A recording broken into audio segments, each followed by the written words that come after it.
orássemos nesse momento, pedindo a Deus que nos abençoe e continue falando aos nossos corações. Oremos. Pai de amor, nós pedimos, em nome de Jesus Cristo, que o Senhor venha de maneira muito especial visitar esta congregação, trazer poder àqueles que precisam de forças, bem como salvação àqueles que precisam de reconciliação contigo, de certeza de vida eterna, de perdão de pecados. Que o Cristo vivo possa falar vivamente nesta noite e que nós experimentemos a graça do Senhor, o poder do Senhor para este dia, para esta semana e para todas as nossas vidas. Em nome de Jesus pedimos. Amém. À medida que estudamos a Epístola de Paulo aos Gálatas, no capítulo 1, nós encontramos o apóstolo dizendo que ele é apóstolo não da parte dos homens, nem por meio de homem algum. E isso tem sido a base da nossa meditação já por várias semanas. E eu propus há algum tempo atrás que nós analisássemos a convicção apostólica do ponto de vista da continuação. Ele diz, Paulo apóstolo, não da parte dos homens, nem por homem algum, mas da parte de Deus Pai, que o ressuscitou de dentre os mortos. Há um quê de continuação entre Atos dos Apóstolos, capítulo 18, e o momento em que Paulo escreve esta carta. Existe um período de tempo que passa e Paulo com isso demonstra a sua consistência. Existe uma continuação nessas palavras. Nessas palavras também existe um outro aspecto nas entrelinhas, que é a capacitação. Observe as palavras do apóstolo Paulo, apóstolo, não da parte dos homens, nem por homem algum, mas por Jesus Cristo e por Deus Pai, que o ressuscitou de dentre os mortos. Há um quê nessas palavras de capacitação da parte de Deus. Agora eu gostaria que você abrisse sua Bíblia em Efésios, no capítulo 3 e o verso 20. A palavra de Deus diz em Efésios, capítulo 3, verso 20, ora, aquele que é poderoso para fazer tudo, muito mais abundante além daquilo que pedimos ou pensamos, segundo o poder que em nós opera. A esse seja glória na igreja, por Jesus Cristo, em todas as gerações, para todos sempre. Amém. Existe aqui, na palavra do apóstolo Paulo, referência ao poder do Cristo ressurreto. No capítulo 1, ele faz menção disso. No capítulo 2, Paulo menciona a ressurreição. No capítulo 3, ele também fala desse Cristo vivo e do poder que esse Cristo ressurreto é capaz de outorgar, de fazer com que os seus compartilhem. Esta semana, estudando esta passagem e esse grande mistério através da mensagem memorável de um homem chamado Major Ian Thomas, algumas coisas vieram à mente, dentre elas esta, que cada igreja é um cemitério, no sentido de que este local é um campo de trigo que está semeado. E ele faz alusão a alguma coisa que eu já havia dito no passado. Se o grão de trigo caindo na terra não morrer, fica ele só, mas se morrer dá muito fruto, como diz a palavra de Deus em João, capítulo 12, verso 24. Então, Ian Thomas diz que toda igreja é um campo semeado de trigo, que é ao mesmo tempo um cemitério. E isso deve fazer com que nós relembremos o fato de que nós estamos mortos para este mundo em Cristo. Em segundo lugar, ele fala que nós perdemos a habilidade de vivermos perigosamente. E o fato de nós termos um poder como este capacita a igreja a viver ousadamente, a viver perigosamente. E nós, por uma razão ou outra, perdemos esta arte. Ele também diz que Jesus Cristo demanda soberania, como aquele que morreu e ressuscitou. Ele determina sobre a sua igreja aonde nós o serviremos. E Ian Thomas diz que ele decide, por exemplo, se um evangelista há de servi-lo num campo de concentração, ele tem o direito de assim fazê-lo. Ian Thomas também comenta em seu sermão a vida que Jesus Cristo viveu no passado. Preste atenção no que ele diz. A vida que Jesus Cristo viveu no passado condena, tanto quanto a lei de Moisés, se a vida que ele viveu terminou aqui e não há mais nada de ser feito. Em outras palavras, se ele se tornou homem, se ele cumpriu a lei, morreu na cruz do Calvário, ressuscitou ao terceiro dia, ascendeu aos céus e acabou, nós estamos tão condenados pela vida que ele viveu, quanto pela lei de Moisés. É necessário que ele faça algo mais. Ian Thomas também chega ao ponto de dizer que a consciência dos pecados perdoados não faz nada no sentido de capacitar-nos para uma vida espiritual. O fato de você ter consciência de que Cristo morreu há 2000 anos atrás não lhe capacita hoje, a menos que ele lhe dê este poder. A lei de Moisés nos condena. Se Cristo morreu, ressuscitou, ascendeu aos céus, e esse é o fim da história, nós estamos tão perdidos quanto estaríamos sob a lei de Moisés, porque ele viveu a vida perfeita, ele alcançou o nível, ele voltou para o Pai e nós ficamos para trás. Se ele não nos der o poder para vivermos, nós estamos tão perdidos sob Cristo quanto estaríamos sob a lei de Moisés. É necessário que ele vá além de ter morrido em nosso lugar, ele, além de ter ressuscitado ao terceiro dia e ascendido aos céus, é necessário que ele envie poder para que nós possamos viver a vida que o Evangelho idealizou para que nós vivêssemos. É necessário que ele se assente à destra do Pai e de lá envie poder para a igreja. E Paulo diz no capítulo 3, verso 20 de Efésios: ora, aquele que é poderoso para fazer tudo muito mais abundante, além daquilo que pedimos ou pensamos, segundo o poder que em nós opera.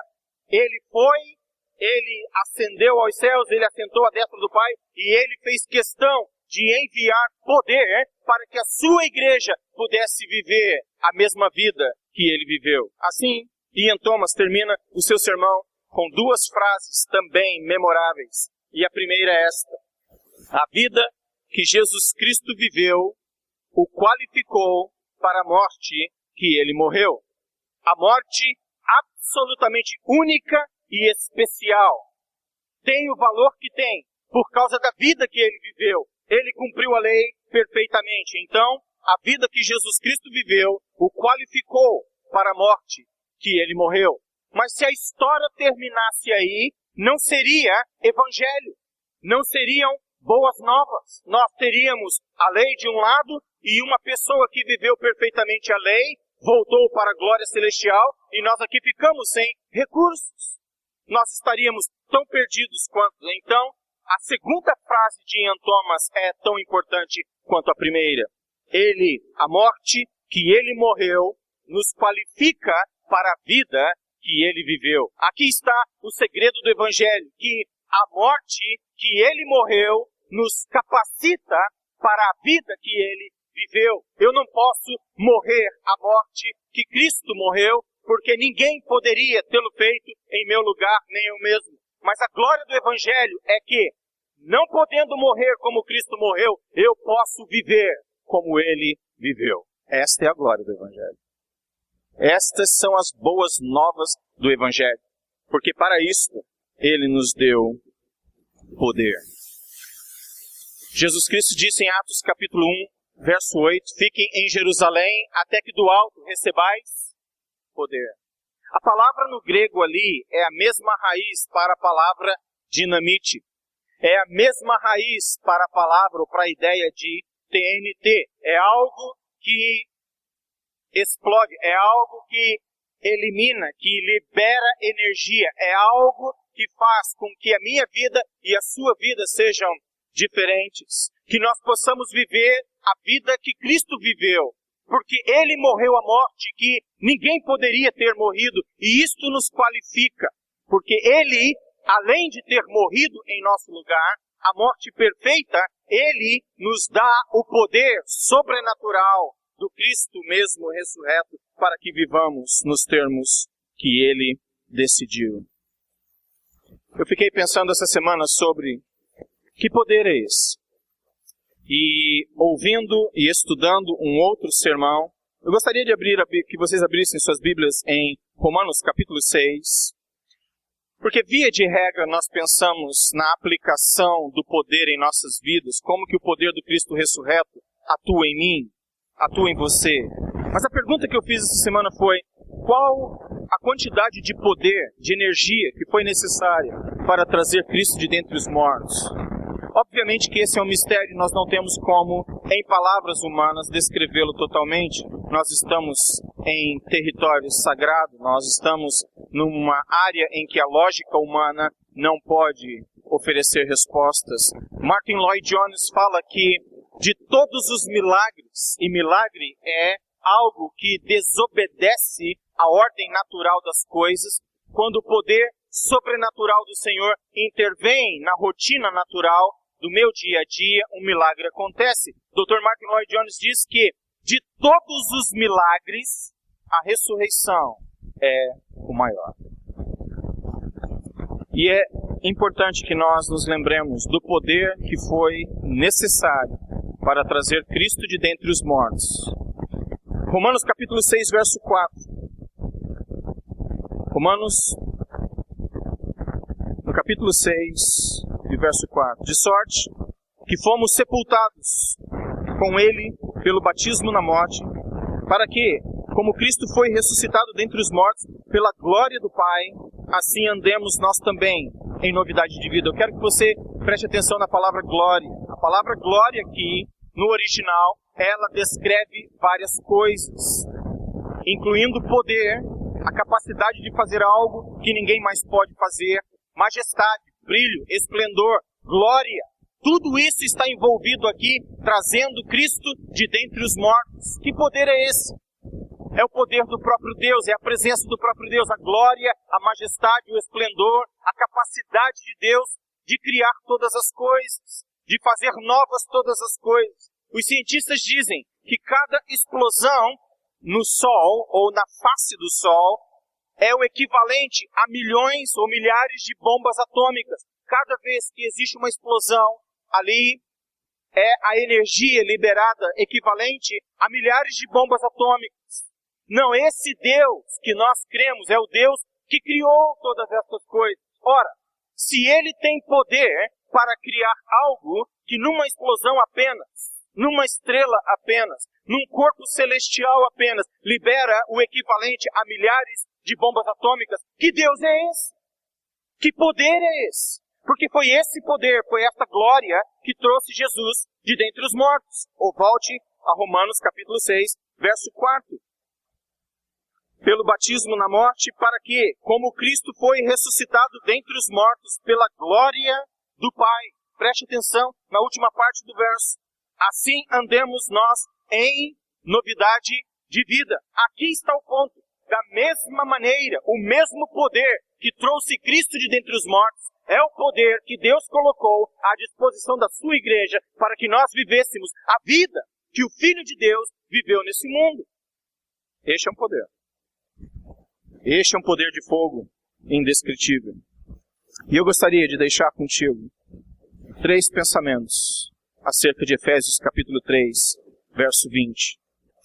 Esse poder, ele é capaz de guardar a vanguarda do povo de Deus, ou seja, o seu passado. No capítulo 1 de Efésios, no verso 15 ao verso 23, no contexto de ressurreição, Paulo argumenta que para a eternidade, a ressurreição de Cristo é a nossa vitória. Ele protege a vanguarda do seu povo, ele protege a frente do exército, ele protege o futuro do seu povo. Nada pode alterar o plano do Senhor. Esse futuro em Cristo está protegido. Este é o poder que atua em nós. Se você olhar em Efésios capítulo 1, de 15 a 23, você encontrará ensino. Mais do que isso, este é um poder que protege o seu passado, a retaguarda do exército de Deus. O nosso passado precisa estar também assegurado, selado pelo sangue de Cristo, confirmado em redenção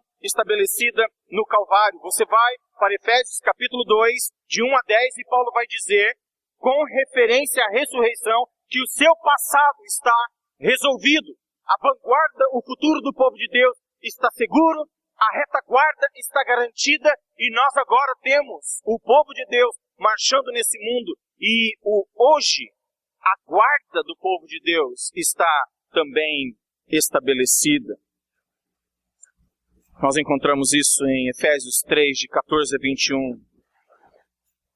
Agora o capítulo 3, verso 20, ora, aquele que é poderoso para fazer tudo muito mais abundante, além daquilo que pedimos ou pensamos, segundo o poder que em nós opera, segundo a glória que em nós opera. Esse é o poder que trouxe Cristo de dentre os mortos, é o poder que atua todos os dias na vida da igreja. E isto é poder para você e para mim neste dia. Por que que nós estamos nos sentindo tão derrotados? Por que nos sentimos tão abatidos? Por que nos sentimos tão desesperançados quando este é o poder colocado à nossa disposição? Quando eu penso nesse poder, eu penso com referência à autoridade de Jesus Cristo. Quando Jesus foi batizado, uma voz do céu disse, eis o meu filho amado, em quem me comprazo. Esta autoridade vem de alguém que tem poder, que tem autoridade para concedê-lo.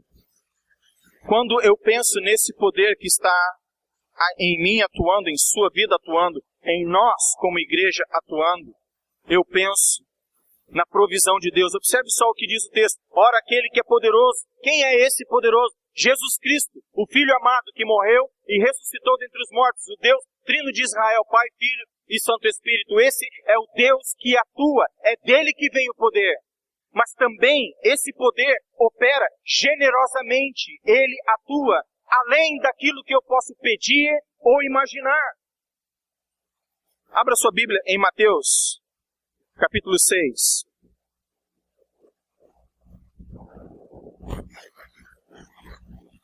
E o verso 8. Falando em generosidade do poder de Deus, que é capaz de fazer tudo muito mais abundantemente, além daquilo que pedimos ou pensamos. No contexto de oração, Mateus 6:8, a palavra de Deus diz, não vos assemelheis, pois, a eles, porque vosso Pai sabe o que vos é necessário, antes de vós lhe pedirdes. Senhoras e senhores, esse é o poder que está à nossa disposição. Antes de nós pedirmos, Deus Pai sabe quais são as nossas necessidades. Deixe-me dizer que hoje Deus pode prover para você uma bênção acerca da qual você não faz a menor ideia, necessita. Talvez você esteja chateado essa noite porque aquela bênção que você tanto quer não chega como resposta. Mas deixe-me dizer que com base nesse verso existem muitas outras coisas que Deus está pronto para prover e acerca delas você não faz a menor ideia. Antes de mencionar, Deus já sabe o que você e eu carecemos, precisamos. Esse é um poder que atua generosamente, muito além daquilo que eu posso pedir ou imaginar. É um poder de origem cristocêntrica, ele é a autoridade por trás. Generoso em sua atitude, mas também é um poder constante. Segundo o poder que em nós opera. É algo constante, não para o amanhã, não para o ontem, mas para este momento em minha vida. É o poder de Deus generosíssimo que atua em minha vida de acordo com a sua vontade agora, segundo o poder que em nós opera. E nós precisamos desse Cristo ressurreto. Abra sua Bíblia também em Mateus, capítulo 28.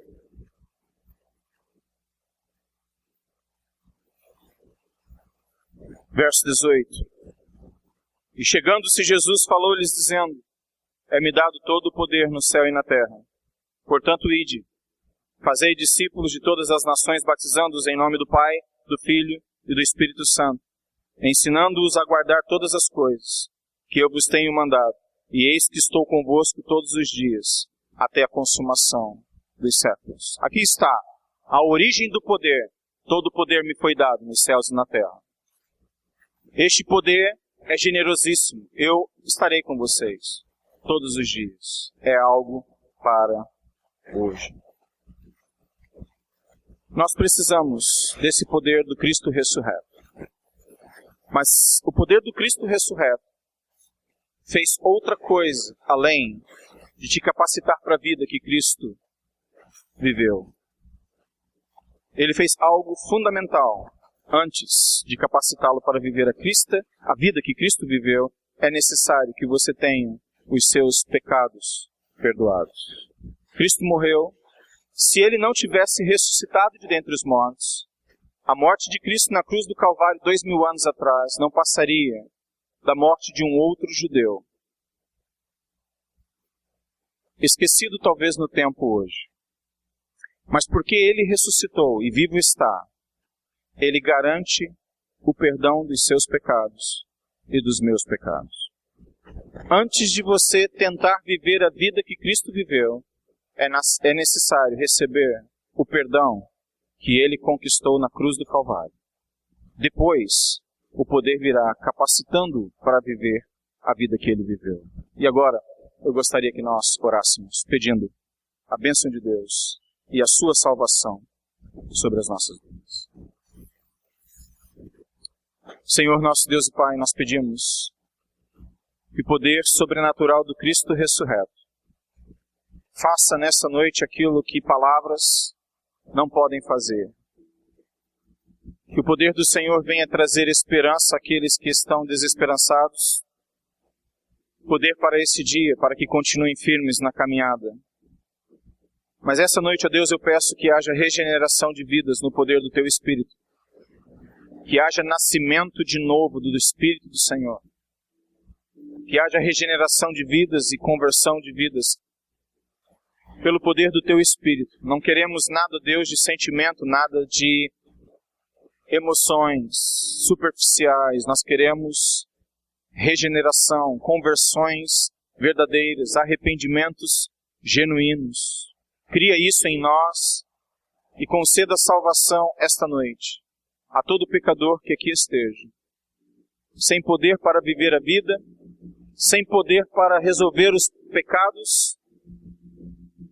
Ó Deus amado, que esta seja uma noite em que eles se encontrem com o Senhor.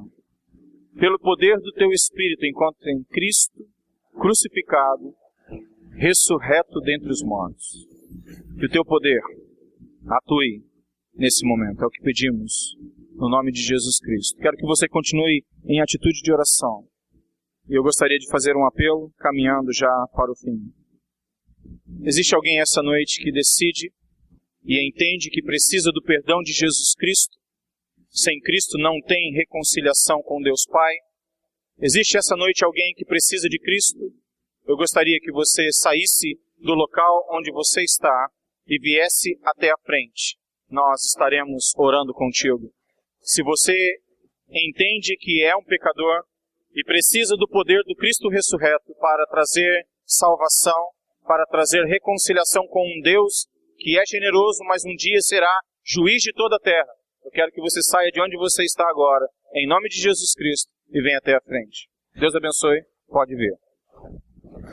Se você está afastado do Evangelho de Jesus Cristo, se você se afastou da igreja, esta é a noite da sua reconciliação. Eu quero convidá-la para que você deixe o seu lugar agora e, em nome de Jesus Cristo, fique em pé, na coragem do Espírito, e publicamente confesse que Ele é seu Senhor e Salvador para a glória de Deus Pai. Existe outra pessoa que precisa de reconciliação com Cristo nesse momento. Deus abençoe. Quem mais? Esta é a noite de salvação. Esta é a noite do Cristo ressurreto atuando em nosso meio. Sem Ele não há esperança. Sem Ele não há poder. Reconciliação. Está vindo para a reconciliação. Deus abençoe. Pode vir até a frente. Nós precisamos do poder do Cristo ressurreto para que sejamos salvos. Nós precisamos do poder do Cristo ressurreto para nos reconciliarmos com Deus e com sua igreja. Se você se afastou dos caminhos de Cristo, esta noite eu quero desafiá-lo a sair do local onde você está e vir até a frente. Mas, Flávio, por que precisa ser assim? Porque Jesus estabeleceu: aquele que me confessar diante dos homens, eu o confessarei diante do Pai. Aquele que me negar diante dos homens, eu o negarei diante do Pai um dia. Se esta é a noite em que o Espírito do Senhor está incomodando a sua alma, saia agora de onde você está. Não se preocupe com pecadores que nada podem fazer. A opinião deles nesse momento vale nada. Você precisa da intercessão de Cristo. Ele morreu em seu lugar. Nenhum outro fez, nenhum outro jamais fará. Você precisa do poder do Cristo ressurreto. Está você longe da igreja, volte para Cristo. Amém. Nós precisamos de salvação. Nós precisamos do poder que excede todo o entendimento. Ora, aquele que é poderoso para fazer tudo muito mais abundante. Talvez o pecado tenha lhe roubado o momento de paz e reconciliação com Deus. Do pecado tenha te afastado completamente da igreja. Hoje é hora de voltar para Cristo. Não deixe para amanhã. Hoje é o momento de se reconciliar com Cristo. Cristo morreu na cruz do Calvário. Não existe outro advogado. Ele é o único intercessor. Ele é o único advogado capaz de argumentar diante do juiz de toda a terra a nossa causa, pleitear por nós e nos defender. Você precisa de Cristo. Venha agora para Cristo. Em nome de Jesus Cristo, ouça a voz do Espírito. E hoje, experimente o poder que excede todo o entendimento. Antes de orar, eu gostaria de insistir uma vez mais. Existe alguém essa noite. Jesus um dia olhou para um homem e disse: levanta e segue-me. Somente isso. Se você está hoje sob convicção, venha até a frente. Não deixe para amanhã. Saia do local onde você está e venha até a frente agora. Nós oraremos, pedindo que Deus te abençoe em sua reconciliação, em sua retomada na caminhada com Cristo, ou naquela que irá começar essa noite. Oremos ao Senhor, nosso Deus. Pai querido, graças te damos por tudo aquilo que vimos e ouvimos essa noite. O Senhor é o Deus da nossa salvação. O Senhor morreu na cruz do Calvário para estabelecer o perdão dos nossos pecados. O poder, a glória, a majestade que criou o universo foi necessário para trazer Cristo de dentre os mortos, nada mais, nada menos do que a glória do Senhor envolvida. E eu peço a Deus que este mesmo poder que um dia trouxe Cristo de dentre os mortos, agora nos unja com a presença maravilhosa do Teu Espírito. Se existem pessoas enfermas nesta noite, que precisam do agir sobrenatural do Senhor, que o Senhor traga cura. Se existem pessoas que nessa noite estão escravizadas pelo vício, escravizadas, ó Deus, por pessoas, escravizadas por um futuro de culpa, em nome de Cristo, que haja nessa noite o romper dos grilhões e que nós possamos sair daqui livres e libertos como nunca antes. Eu peço, ó Deus, que nesta noite exista a unção do Teu Espírito e que o Teu Santo Espírito cele o Teu povo para a redenção eterna. Confirme aqueles que estão retomando a caminhada e nesta noite se reconciliam contigo. Confirma aqueles, ó Deus, que estão nesta noite entregando suas vidas ao Senhor e que o poder do Teu Espírito venha intervir nas rotinas deles nesse exato momento e que eles vivam a vida agora sobrenatural no poder do Teu Espírito.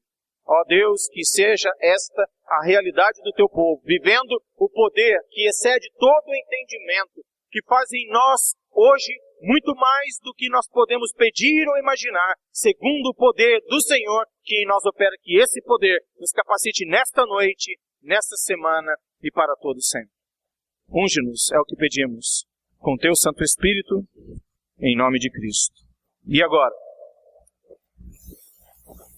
que a graça do nosso Senhor Jesus Cristo, o amor de Deus, nosso Pai, e as consolações e o poder inigualável, indescritível e limitado do Santo Espírito, seja com cada um desses irmãos e irmãs que vieram à frente, com esta congregação, porção tão pequena do Teu povo, bem como com o Teu Israel, hoje e para todo sempre.